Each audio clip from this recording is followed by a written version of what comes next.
And the protesters have taken to the streets of Lima as Peru marks its Independence Day. A small group of demonstrators attempted to approach Congress, where President Dina Boluarte is speaking, but were blocked by hundreds of officers. They're demanding justice for those killed and injured during unrest in late 2022, following the ousting of former President Pedro Castillo. Many are calling for President Boluarte to step down as well. She's been embroiled in corruption scandal, but has maintained her innocence. And Javier Farje joins us now. He's a Peruvian historian and journalist, and he comes to us live from London. Sir, good to have you with us. I understand that you've been listening in as President Dina Boluarte delivers her address to the nation. Give us your take. What did you make of it so far? Well, first of all, she made a catalogue, and she's still speaking. It's been there for half an hour and a half. Half of members of Congress have left, and the foreign minister, Javier González Olechea, was spotted falling asleep. Long catalogue of alleged achievements, which are normal projects that Peru carries out without needing such celebrations from the president. Her approval rating is 5%. Congress rating is 4% approval, which is very, very low, as you can see. As you mentioned before, there's been protests in Peru, in Lima. Only yesterday, one of the prosecutors who is in charge of investigating violations of human rights between the end of 2022 and early 2023 concluded that the 49 people who were killed because the army used weapons they shouldn't have used, and that all the orders came from the very, very top, reaching the very president.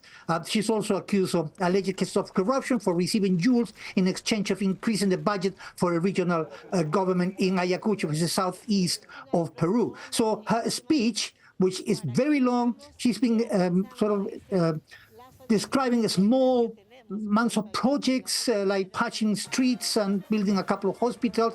However, she said that there has been a reactivation of the economy. However, and it's true, there's been a small growth of 2 to 3% of the economy. However, the levels of poverty have gone up, which means that this growth has not benefited the poorest members of Peruvian society. So on the one hand, you have the president living in a kind of bubble, describing all these achievements of her government. At the same time, she's not admitting any responsibility whatsoever in the repression that killed 49 people, in the corruption scandal which is involved in her, alleged corruption scandal. So we were talking about two different countries, the country that protests, the country that knows that there's more poverty, and the country that she seems to describe as a kind of paradise in Latin America. So very contrasting message between her speech and what people are feeling on the streets of Lima and other parts of the world, right, of the country. Right. I mean, so a bitterly divided country that you described there.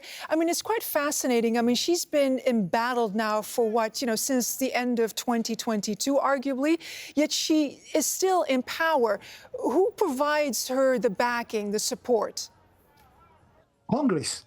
They are working together on this. The Congress you see, the people have been demanding early elections. They wanted elections for early this year or the latest early 2025. There will be just the normal scheduled elections in 2026. People have been demanding early elections. But now the Congress, nor the president want to leave power, because if there is early elections, many members of the Congress at the moment could not stand because of the law, which means that the Congress want to keep their position in power until 2026, and they have been supporting the president. The president has lasted because Congress has supported her. They need each other to survive in power, and that is the reason why she's still there, because Congress still supports her. But again, as I said to you, reputable pollsters have said that Congress has 4% of popularity. She has 5% of popularity. So one thing is the executive and the legislative, Congress. Something else are the people who want change. But people are still demanding early election, which is the only way that Peru can move forward to a better future. Because at the moment, people are extremely unhappy. Poverty levels have gone up. Repression has not stopped. And there's a lot of impunity in relation to the way the armed forces behaved against protesters in 2022, 2023. So that is what's happening. They need each other, they feed each other's needs, and that's why President Boluarte is still where she is now. Javier Farje, Peruvian historian and journalist, talking to us from London. Thank you for your time. My pleasure.